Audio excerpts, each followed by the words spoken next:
వినేవారు. తల్లిదండ్రులు కూడా వారి నిర్ణయాన్ని ప్రశ్నించకుండా గౌరవించేవారు.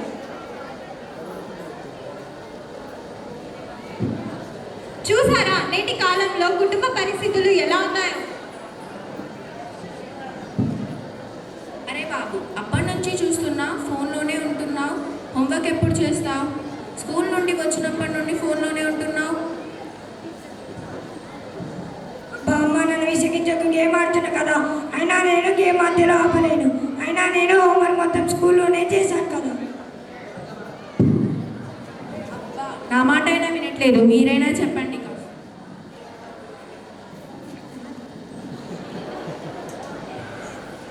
అరే రోజు ఇదే సమాధానం చెప్తున్నావు. బుక్స్ ఏవి ఇంటికి తీసుకురావటం లేదు. నేను మీ టీచర్కి ఫోన్ చేసి కనుక్కుంటాను, ఆగు. Hello sir. Hello sir. నమస్కారం సార్. నమస్కారం సార్. నేను క్రిష్ వాళ్ళ తండ్రిని మాట్లాడుతున్నాను సార్. చెప్పండి సార్. మా బాబు బుక్స్ ఏవి ఇంటికి తీసుకురావటం లేదు సార్. హోంవర్క్ చెయ్యట్లేదు. అడిగితే స్కూల్లోనే పూర్తి చేశాను అంటున్నాడు సార్. నమస్కారం సార్. నేనే మీకు ఫోన్ చేద్దాం అనుకున్నాను, ఇంతలో మీరే ఫోన్ చేశారు. ఫోన్లో కాదు సార్, మీరు ఒకసారి పాఠశాలకు వచ్చి కలవండి. సరే సార్, వస్తాను.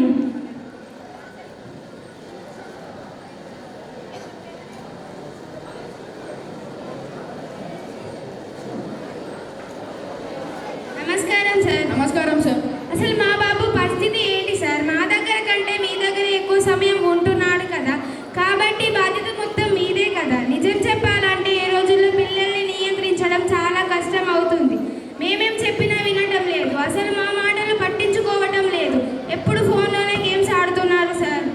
మీరేమనుకోనంటే ఒక మాట చెప్తాను సార్. పిల్లలు ఎక్కువగా ఏం చూస్తారో అదే చేస్తారు. పిల్లలు మనల్ని గమనిస్తుంటారన్న విషయాన్ని మీరు మర్చిపోవద్దు.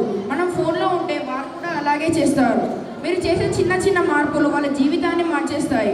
ఉపాధ్యాయుల బోధన శక్తిలో లోపాలు వెతుకుతున్నారు, కానీ విద్యార్థుల గ్రహణ శక్తిలో లోపాలు చూడలేకపోతున్నారు. అయితే మేమేం చేయాలి సార్? టీవీ ఫోన్ పక్కన పెట్టి రోజు కనీసం 30 నిమిషాలు పిల్లలతో సమయాన్ని గడపాలి. వారిని ఒత్తిడి లేకుండా చూసుకోవాలి. వారు చెప్పేదాన్ని వినాలి. వాళ్ళు మంచి పనులు చేస్తే ప్రశంసించాలి, చెడు పనులు చేస్తే దండించాలి. మీరు వాళ్ళ భవిష్యత్తు కోసం ఎంత కష్టపడుతున్నారో వాళ్ళకి తెలియజేయాలి.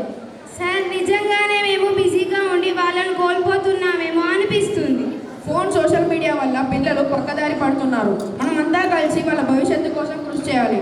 పిల్లలు, తల్లిదండ్రులు, ఉపాధ్యాయులు ఒక కుటుంబంలా కలిసి ఉండాలి. అలా అయితేనే మంచి ఫలితాలు వస్తాయి. అలాగే సార్, మీరు చెప్పినట్టే వింటాం.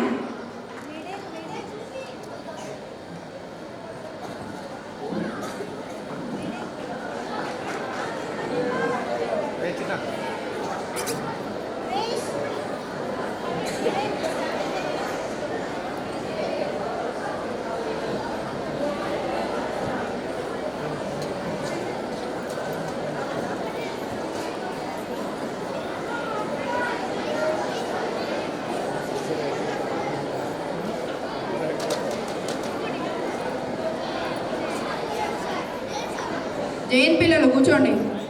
ఎలా ఉన్నారు పిల్లలు? నేను బాగున్నాను. ఇటు వినండి, ఈ తరగతి గది మీరు ఆటలు ఆడుకునే మైదానం కాదు. ఎందుకు సార్ మా మీద ఊరికే కోపడతారు? నేను కోపడుతున్నాను అంటున్నారు కదా. కోపడుతున్నాను కరెక్టే, కానీ దాని వెనకాల ఒక ఖచ్చితమైన రీజన్ ఉంది. ఇవాళ మీకు గురువుల ఇంపార్టెన్స్ గురించి ఒక పద్యం చెప్తాను, వినండి.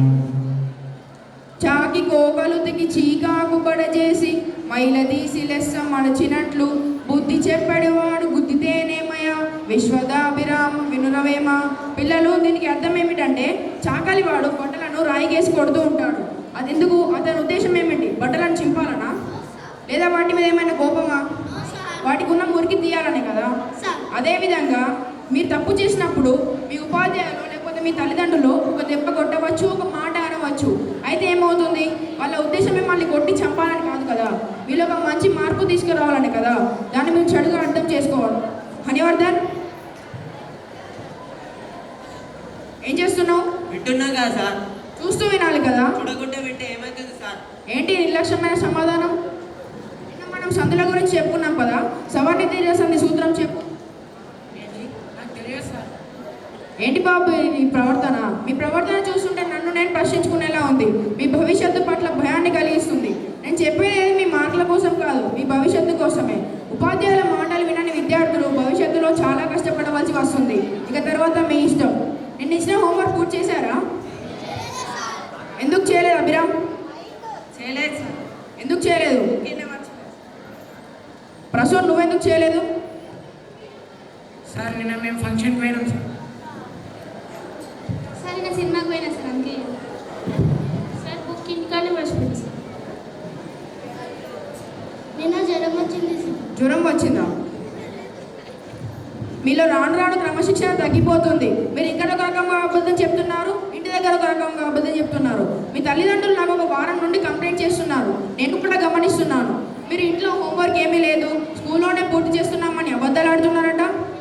ఇంకా మీ తల్లిదండ్రులకు ఎదురు సమాధానాలు కూడా చెప్తున్నారట. అలా చేయడం తప్పు కదా. నేను మీకు ఇవాళ ఒక మంచి నైతిక విలువైన కథ చెప్తాను, వినండి.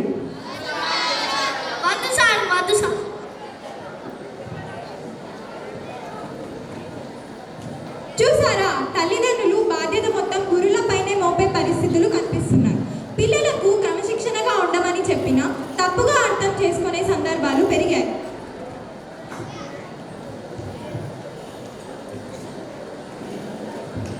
జై హింద్ సార్. జై హింద్ సార్. పిల్లల్లో క్రమశిక్షణ తగ్గిపోతుంది సార్. నైతిక విలువలు, క్రమశిక్షణ వంటివి చెప్తే వినే పరిస్థితిలో వారు లేరు సార్. రాను రాను వాళ్ళు చాలా క్రమశిక్షణ మొత్తం తగ్గిపోతుంది సార్. ఉపాధ్యాయుల వృత్తి కత్తిమే సాములాగా మారిపోయింది. టీచర్లు అంటే అసలు గౌరవమే ఉండడం లేదు సార్. పదండి సార్, నేరుగా వెళ్ళి వాళ్ళతో మాట్లాడదాం.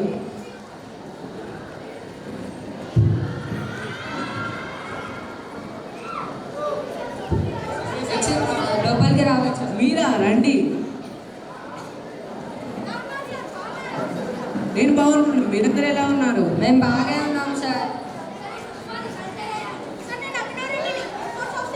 సార్ నేను చాణక్యని, ఈ ఆర్మీ ఆఫీసర్ అయ్యాను.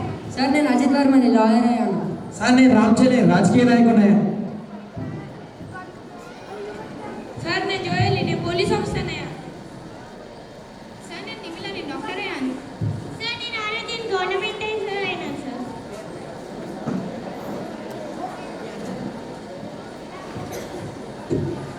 మీ అందరిని చూస్తుంటే నాకు చాలా గర్వంగా ఉంది.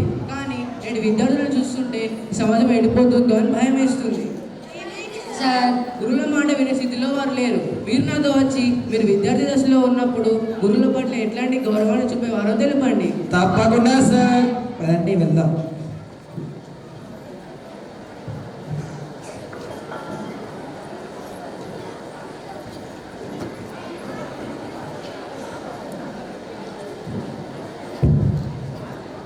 Excuse me sir.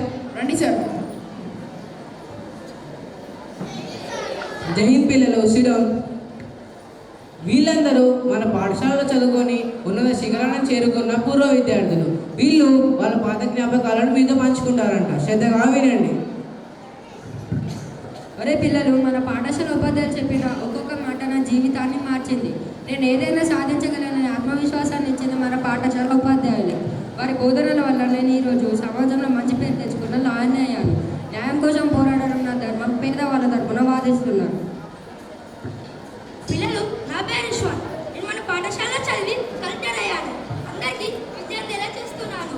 గురువులు చెప్పిన కథలు, క్రమశిక్షణ, సమయస్ఫూర్తి నన్ను ఉన్నత స్థాయిలో నిలబెట్టాయి. గురువులు బోధించిన విలువలు నా ఉజ్వల భవిష్యత్తుకు ఆధారమయ్యాయి. కాబట్టి పిల్లలు, మీరు కూడా గురువుల మాట విని ఒక ఉన్నత స్థాయిలో ఉంటారని ఆశిస్తున్నాను. హలో పిల్లలు, నేను మన పాఠశాలలో చదువుకున్న అభినవ్ రెడ్డిని. నేను ఇక్కడ ఒక నిజమైన జీవితాన్ని మొదలుపెట్టాను. మన ఉపాధ్యాయులు మమ్మల్ని ఒక వ్యక్తిగా, గొప్ప శక్తిగా తీర్చిదిద్దారు. నేను మన పాఠశాలలోనే చదువుకుంటూ మన ఉపాధ్యాయులు చెప్పిన మాటలను శ్రద్ధగా వింటూ దేశ రక్షణే నా లక్ష్యమై ఎయిర్ ఫోర్స్ ఆఫీసర్ని అయ్యాను. మనం చూస్తున్న ఈ అనంత ఆకాశమైన యుద్ధ రంగం నా ధైర్యమే ఇంధనం. నాకు పక్షుల వలె రెక్కలు లేకపోవచ్చు, కానీ నాకు ఈ దేశం ఇచ్చిన ఫైటర్ జెట్తో నేను ఈ అనంత ఆకాశాన్ని జయిస్తాను. శత్రువు ఎక్కడుంటాడో అని నాకు భయం లేదు. ఎందుకంటారా, నేను అక్కడ ముందే ఉంటాను. పక్షి వలె గాల్లో విహరిస్తూ దేశాన్ని నలుమూలల నుండి రక్షిస్తాను. ఇది నా కర్తవ్యం. నేను ఈనాడు ఈ ఉన్నత స్థాయిలో ఉన్నానంటే దానికి కారణం ఉపాధ్యాయులే. మేము విద్యార్థి దశలో ఉన్నప్పుడు మీద అల్లరి చేసే వాళ్ళం కాదు, గురువులకు గౌరవాన్ని ఇచ్చేవాళ్ళం. వారు చెప్పిన మాటలను శ్రద్ధగా వింటూ వారి ఆజ్ఞలను శిరస వహించే వాళ్ళం. కాబట్టి ఈనాడు ఈ ఉన్నత స్థాయిలో ఉన్నాం. అందుకే మీరు కూడా అల్లరిని ఆపేయండి. గురువులు చెప్పిన మాటలను శ్రద్ధగా వినండి. వారి ఆజ్ఞలను శిరస వహించండి. వారు బోధించిన నీతులను జీవితాంతం గుర్తుపెట్టుకోండి. వారిని ఒక ఉన్నత స్థాయిలో తీసుకువెళ్తారు. పిల్లలు, నా పేరు జోయల్ నివేష్. నేను మన పాఠశాలలోని ఉపాధ్యాయుల బోధనల వల్ల పోలీస్ ఆఫీసర్ అయ్యాను. దేశం రక్షణ నా డ్యూటీ కాదు, నా గర్వం. నిజం నా ఆయుధం, ధైర్యం నా యూనిఫామ్. పోలీస్ అంటే భయం కాదు, రక్షక అని ప్రజల ఆలోచనల్లో మార్పుని తెచ్చాను. చూడండి పిల్లలు, మన చిన్ని కళల్ని పెద్దవిగా మార్చి వాటికి రెక్కలు ఇచ్చేది మన గురువులే. మన నిన్న, నేడు, రేపు మూడింటికి బలం గురువు గారి బోధనే. దేశాన్ని మార్చేది నాయకుడు కాదు, నాయకుడిని తయారు చేసే గురువే. కనుక మీరు కూడా మీ ఉపాధ్యాయుల బోధనల వల్ల ఒక ఉన్నత స్థాయికి చేరుకుంటారని నేను ఆశిస్తున్నాను. అరే పిల్లలు, నా పేరు రామచరణ్. మీలాగా ఒకప్పుడు అల్లరి చేసే పిల్లవాడినే, కానీ మన గురువుల ప్రోత్సాహం వల్ల నేను ఎంతో గొప్ప స్థాయికి వెళ్ళాను. నేను ఎంతో అల్లరి చేసినా కానీ నాలో ఉన్న నాయకత్వ లక్ష్యాలను గుర్తించి ఎంతో ప్రోత్సహించాడు. అందుకనే ఈనాడు నేను దేశానికి సేవ చేసే నాయకుడిని అయ్యాను. పిల్లలు, ఒకటి మాత్రం మీరు గుర్తుపెట్టుకోండి, మాటలు చెప్పరా నాయకత్వం కాదు, మార్పు చూపడమే నాయకత్వాన్ని తెలుసుకున్నాను. మీరు కూడా తెలుసుకున్నారని కోరుకుంటున్నాను. పిల్లలు, నా పేరు ఆరాధ్య. నేను కూడా మన పాఠశాలలోనే చదువుకున్నాను. మన ఉపాధ్యాయుల బోధన వల్ల నేను గవర్నమెంట్ టీచర్ అయ్యాను. పిల్లలకు నేను పాఠాలు చెప్తున్నాను. ప్రతి ఒక్కరి జీవితంలో గురువు విత్తనం వేస్తాడు. ఆ విత్తనం ఏ రోజు మహావృక్షం అవుతుందో మీ చేతుల్లోనే ఉంది. అందుకనే పిల్లలు, మన గురువుల మాటలు తప్పకుండా వినాలి. పిల్లలు, నా పేరు నిమిల. నేను కూడా మన పాఠశాలలో చదువుకున్నా. మన ఉపాధ్యాయుల బోధన వల్ల నేను డాక్టర్ అయ్యాను. పేద ప్రజలకు ఉచితంగా చికిత్స చేసి మందులు అందిస్తున్నాను. పిల్లలు, నా పేరు చాణక్య. నేను మన పాఠశాలలో చదువుకోవడం మరియు మా గురువు గారు చెప్పిన బోధనలు మరియు వారు చెప్పిన ఎన్నో నీతులను పాటించాను. కాబట్టి నేను మీ ముందర ఇలా దేశాన్ని రక్షించే సైనికుడిగా ఉన్నాను. మేము సరిహద్దుల్లో నిలబడతాం. మీరందరూ సరిహద్దులు లేని కలలు కనాలి. మేము మీ అందరి పుస్తకం పేరు ఒకటే, అది మన దేశానికి శక్తి. మేము గన్ పట్టుకొని దేశ సరిహద్దుల్లో మిమ్మల్ని మరియు మన భారతదేశాన్ని కాపాడుతున్న మీరు పెన్ పట్టుకొని మన దేశ భవిష్యత్తు కాపాడాలి. చిన్న చిన్న తప్పులు చేయడం తప్పు కాదు, కానీ వాటి నుంచి నేర్చుకోకపోవడమే తప్పు. ఒకానొక రోజు మీలో ఎవరో ఒకరు జవాన్, డాక్టర్, టీచర్ అవుతారని నేను ఆశిస్తున్నాను. చిన్నప్పుడు మేము మీ అంత వయసులో ఉన్నప్పుడు మా గురువు గారు చెప్పిన బోధనలు మరియు వారు చెప్పిన ఎన్నో నీతులను, అలాగే మా తల్లిదండ్రుల పట్ల ప్రవర్తించిన ప్రవర్తనను మంచిగా చేశాము. కాబట్టి నేను అందరం ఉన్నత విద్యను చదివి ఉన్నత స్థాయికి వచ్చాము. అలాగే మీరు కూడా ఇకనైనా మీ తప్పును తెలుసుకొని మీ తల్లిదండ్రుల పట్ల, మీ గురువుల పట్ల ప్రవర్తించిన ప్రవర్తనను తెలుసుకొని వాటిని సరిదిద్దుకుంటారని ఆశిస్తూ నేను ఆశిస్తున్నాను.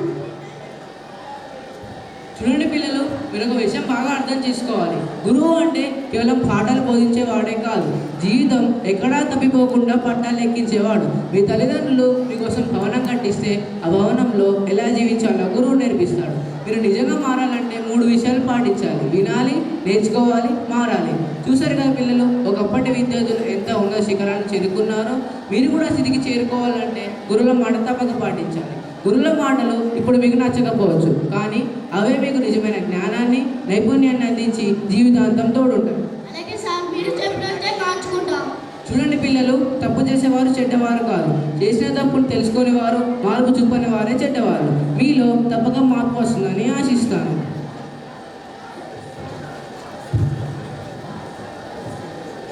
కాలాలు మారవచ్చు, సాంకేతికత పెరగవచ్చు, కానీ గురు శిష్యుల బంధం మాత్రం ఎప్పటికీ మారదు.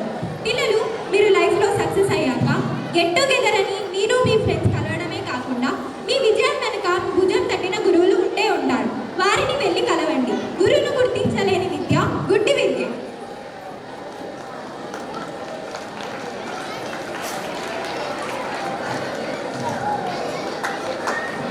మిడిల్ షేర్ మిడిల్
మరచిపోగల మా మంచితనం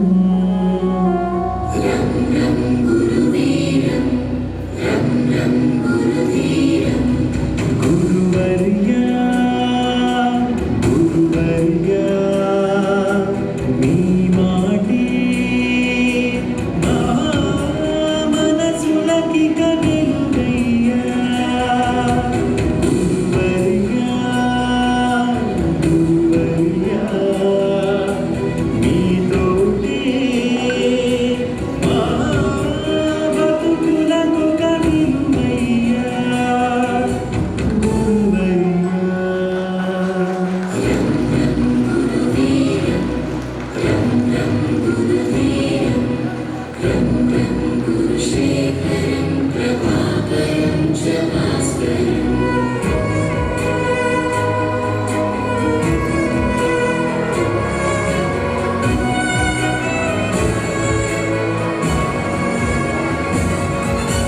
మీ దగ్గర మేము దిద్దిన మూలమాలు మాకు మనుషులలో ఇచ్చాయు కారణాలు మేనులపై మీ బెత్తపు చేతి వ్రాలు మమ్ము మనుషులుగా మార్చిందరు తృప్తి చాలు పొరపాటును సరిచేసే అమ్మదనముగా గుణపాఠము నేర్పించే నాన్న గుణముగా కడదాకా మా కథ నడిపించగా మీదయా గురువర్యా గురువర్యా మీ బడులే మా అడుగులకి కగుడులయ్యా గురువర్యా గురువర్యా మీ స్మృతులే మా ఎదనుదనని ముడులయ్యా గురువర్యా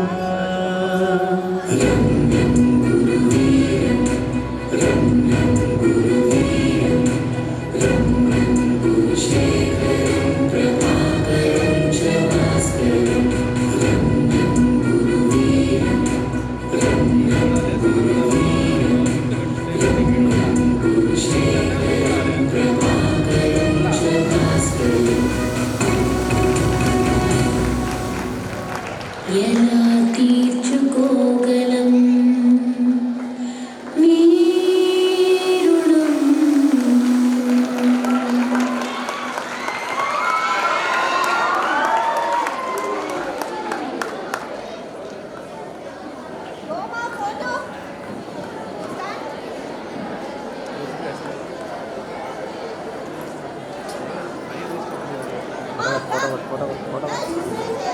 పిల్లలంతా తమ పూర్వ విద్యార్థులు చెప్పిన మాటలు విని వాళ్ళ ప్రవర్తనను మార్చుకుంటామని ప్రతిజ్ఞ చేశారు. అందుకే పెద్దలు అన్నారు మంచి మనిషికో మాట అని. మంచి మాటలు విన్నప్పుడు